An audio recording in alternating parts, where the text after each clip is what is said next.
now briefly set out the rationale for these decisions. The MPC noted that headline inflation has edged up above target as expected. The realized inflation for Q1, however, remained marginally lower than projections, reflecting limited pass-through of cost pressures. The higher inflation is mostly on account of fuel and food, with little signs of generalization of price pressures so far. Core inflation, excluding precious metals, continues to be benign. As projected earlier, headline inflation is expected to rise further in the near term. It is expected to peak in Q3 of this year, primarily again due to food and fuel, and thereafter moderate. The underlying inflation reflected by core inflation excluding precious metals, which has been benign for some time, is set to align with core inflation towards the end of the financial year. Growth continues to be supported by the resilient domestic demand, sustained expansion in manufacturing and services activity, and robust exports. It reaffirms India's position as the world's fastest growing major economy. To sum up, the MPC noted that even though headline inflation is projected to increase, it is primarily on account of supply-side pressures caused by food and fuel. It is not getting broad-based. Core inflation continues to remain moderate, and it is expected to decline after peaking in Q3. Growth, albeit resilient, is expected to be lower in this financial year. The outlook, however, is hazy because of the uncertainties regarding southwest monsoon, El Nino, geopolitics, and global trade policy. There is a need for greater clarity to emerge, especially regarding inflation, its path, and composition before taking any policy action. Any such action would also have to consider the need for recalibration of policy rates in line with the evolving growth inflation dynamics, especially the normalization of the underlying inflation from its benign levels seen hitherto. Considering all these factors, the MPC voted to keep the policy repo rate unchanged. The MPC also decided to retain the neutral stance to respond appropriately to macroeconomic developments. The MPC underscored that it will maintain a close vigil and remain resolute in its commitment to align inflation with the target. I will now come to our assessment of growth and inflation.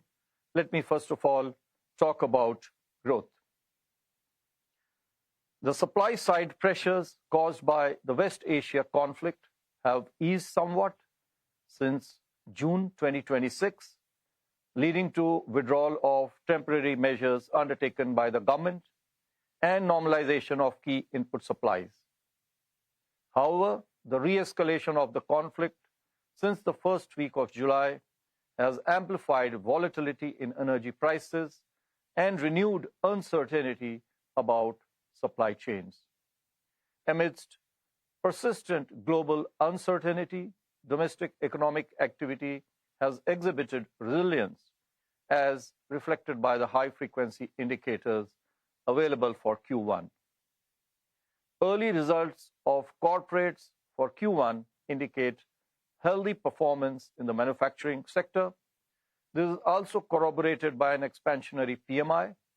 Services activity too maintained its momentum in the wake of strong domestic demand. Private consumption continued to be driven by buoyant discretionary spending.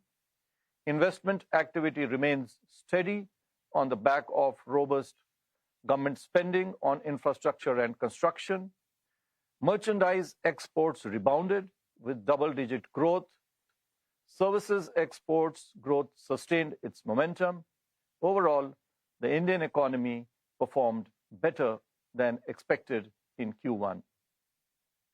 Looking ahead, the prospects for agriculture are clouded by deficient and uneven southwest monsoons amidst El Nino conditions. The reservoir levels, which remain close to normal, bode well. The government's initiatives for crop diversification, including short duration as well as climate resilient crops, and water harvesting and conservation inter alia are expected to mitigate the impact of deficient rainfall.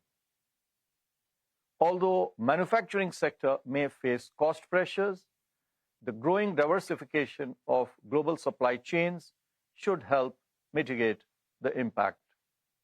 Services sector is expected to maintain its buoyancy on the back of strong domestic demand. On the demand side, impact of weak monsoon on rural consumption may be partly offset by supportive allied sector activities and various government schemes. Buoyancy in services sector and steady employment conditions should support urban consumption. Strong capacity utilization, robust credit flow, and the government's continued thrust on infrastructure are expected to sustain investment activity. Net external demand is expected to derive strength from bilateral trade agreements, many of which have been recently concluded, and some of which are now being operationalized, as well as the market diversification efforts of our manufacturers. Renewed tensions in West Asia, which are disruptive of global supply chains, volatility in international financial markets, and weather-related shocks, however, pose downside risks to growth. Taking all these factors into consideration, real GDP growth for this year is now projected at 6.7%. This is 10 basis points higher than our previous projections.